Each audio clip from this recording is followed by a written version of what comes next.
हर हर महादेव। श्री शिवाय नमस्तुभ्यम। शिव जी के उपाय चैनल में आप सबका बहुत बहुत स्वागत है। आइए आज के वीडियो में हम सोमवार व्रत कथा का श्रवण करेंगे।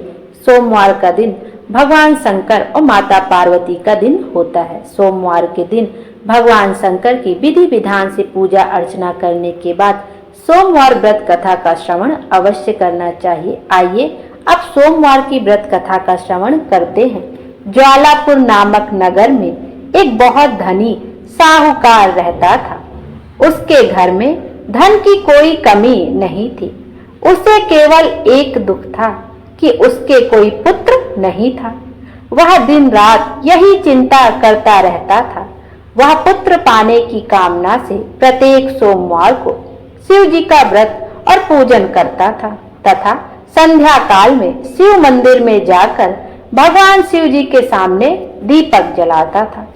उसके इस भक्ति भाव को देखकर एक दिन माता पार्वती जी ने भगवान शिव से कहा, हे प्रभु, यह साहूकार आपका अनन्य भक्त है और सदैव आपका व्रत और पूजन श्रद्धा पूर्वक करता है। आपको इसकी मनोकामना अवश्य पूरी करनी चाहिए। माता पार्वती की बात सुनकर शिव जी ने कहा, हे पार्वती, यह संसार कर्म क्षेत्र है। जिस प्रकार किसान खेत में जैसा बीज बोता है वैसा ही फल काटता है, उसी प्रकार इस संसार में हर व्यक्ति अपने कर्मों के अनुसार ही फल भोगता है। तब माता पार्वती ने अत्यंत आग्रह के साथ कहा, प्रभु, यह साहूकार आपका अनन्य भक्त है और यदि इसे कोई दुख है तो वह दुख आपको अवश्य ही दूर करना चाहिए, क्योंकि आप सदैव अपने भक्तों पर दयालु रहकर उनके दुखों को दूर करते हैं। यदि आप ऐसा नहीं करेंगे तो मनुष्य आपकी सेवा और व्रत क्यों करेंगे? माता पार्वती का ऐसा आग्रह देखकर भगवान शिव ने कहा, हे पार्वती, इस साहूकार के कोई पुत्र नहीं है। इसी चिंता में यह सदैव दुखी रहता है। इसके भाग्य में पुत्र ना होने पर भी मैं इसे पुत्र की प्राप्ति का वर देता हूँ, पर इस पुत्र की आयु केवल 12 वर्ष की होगी। इसके पश्चात वह मृत्यु को प्राप्त हो जाएगा। इसके लिए इससे अधिक और मैं कुछ नहीं कर सकता। यह सारा वार्तालाप साहूकार सुन रहा था। इससे उसे ना तो कोई प्रसन्नता हुई और ना ही दुख हुआ। वह पहले की तरह ही भगवान शिव जी का व्रत और पूजन करता रहा। कुछ समय बीतने पर साहूकार की स्त्री गर्भवती हुई और 10वें महीने में उसे एक अति सुंदर पुत्र प्राप्त हुआ। साहूकार के घर में बहुत खुशी मनाई गई। साहूकार ने निर्धनों तथा ब्राह्मणों को अन्न, वस्त्र और धन आदि का दान किया। उसने किसी को पुत्र की आयु का भेद नहीं बताया। जब वह बालक 11 वर्ष का हो गया तो उस बालक की माता ने साहूकार से बालक के विवाह आदि के लिए आग्रह किया, लेकिन साहूकार ने कहा कि मैं अभी इसका विवाह नहीं करूंगा, इसे पढ़ने के लिए काशी भेजूंगा। फिर साहूकार ने अपने साले अर्थात बालक के मामा को बुलाकर और उसे बहुत सा धन देकर कहा, तुम इस बालक को पढ़ने के लिए काशी ले जाओ और रास्ते में जिस भी स्थान पर ठहरो वहां यज्ञ तथा ब्राह्मणों को भोजन कराने के बाद ही आगे जाना। वे दोनों मामा भांजे यज्ञ कराते और ब्राह्मणों को भोजन कराते हुए जा रहे थे। रास्ते में प्रताप नगर नामक शहर पड़ा। उस शहर के राजा की पुत्री का विवाह था, इसलिए शहर को बहुत अच्छी तरह सजाया गया था। दूसरे राजा का लड़का जो राजकुमारी से विवाह के लिए बारात लेकर आया था, वह एक आंख से काना था। उसका पिता इस बात से बहुत चिंतित था कि कहीं वर को देखकर कन्या के माता पिता विवाह से इनकार ना कर दे। इसलिए साहूकार के अति सुंदर बेटे को देखकर उसके मन में विचार हुआ कि क्यों ना दरवाजे के समय इस लड़के को वर बनाकर ले जाया जाए। ऐसा विचार करके वर के पिता ने उस लड़के और उसके मामा से बात की तो वे दोनों तैयार हो गए।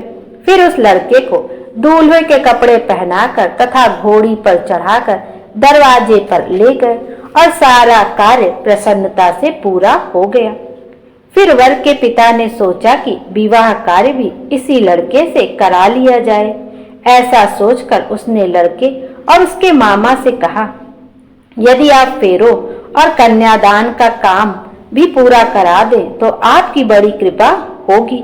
उन्होंने स्वीकार कर लिया और विवाह कार्य भी अच्छी तरह संपन्न हो गया। परंतु जाते समय लड़के ने राजकुमारी की चुन्नी के पल्ले पर लिख दिया, तुम्हारा विवाह तो मेरे साथ हुआ है, लेकिन जिस राजकुमार के साथ तुम्हें भेजा जाएगा वह एक आंख से काना है। मैं तो काशी जी पढ़ने जा रहा हूँ।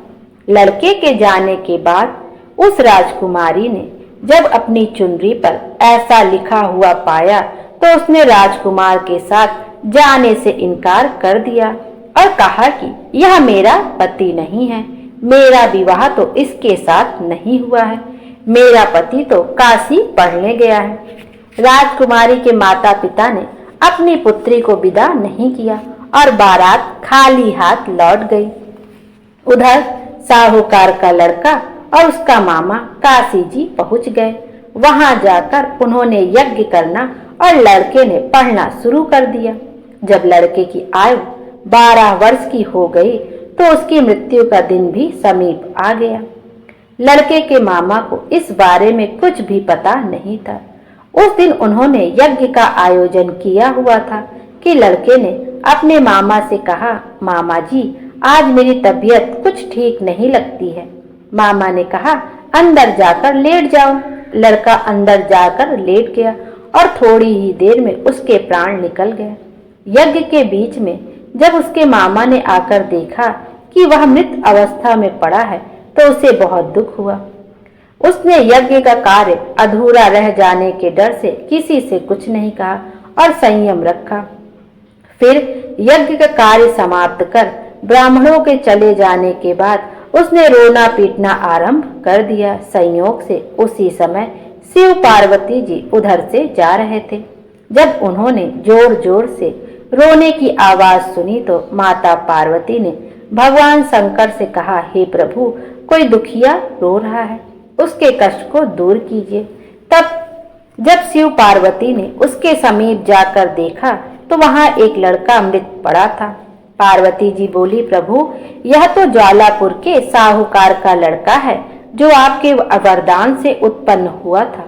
शिव जी बोले, हे पार्वती, इसकी आयु इतनी ही थी, आयु पूरी हो जाने के कारण यह मर गया। तब माता पार्वती ने कहा, हे प्रभु, आप इस बालक की आयु बढ़ाइए, नहीं तो इसके माता पिता तो तड़प तड़प कर मर जाएंगे।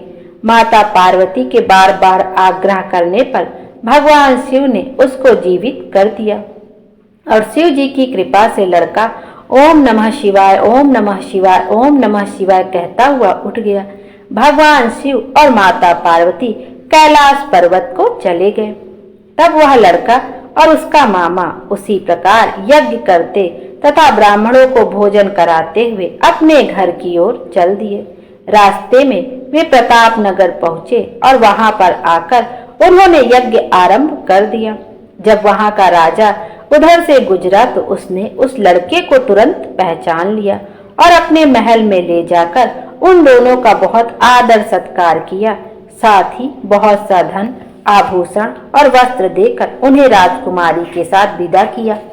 जब वे अपने शहर के निकट पहुंचे तो मामा ने कहा कि मैं पहले तुम्हारे घर जाकर सूचना दे आता हूँ। जब उस लड़के का मामा घर पहुंचा तो साहूकार और उसकी पत्नी घर की छत पर बैठे थे और उन्होंने यह प्रण कर रखा था कि यदि हमारा पुत्र सकुशल लौट आया तो हम नीचे आ जाएंगे, नहीं तो छत से कूदकर अपने प्राण त्याग देंगे। इतने में उस लड़के के मामा ने आकर बताया कि आपका पुत्र सकुशल वापस आ गया है, तो उनको विश्वास नहीं हुआ। तब मामा ने शपथ पूर्वक कहा कि आपका पुत्र अपनी स्त्री के साथ आया है, तो सेठ अपनी पत्नी और सगे संबंधियों के साथ नगर द्वार तक गया और आनंद के साथ उसका स्वागत कर उसे अपने घर ले आया। वे बड़ी प्रसन्नता के साथ रहने लगे। इसी प्रकार जो व्यक्ति सोमवार का व्रत करके भगवान शंकर तथा माता पार्वती का पूजन करता है अथवा इस कथा को पढ़ता या सुनता है, उसके सारे दुख दूर होते हैं और उसकी समस्त मनोकामनाएं पूरी होती हैं। बोलो शंकर भगवान की जय। शंकर भगवान हम सब की मनोकामना पूर्ण करें और हमारे जीवन को खुशियों से भर दे। Thank you.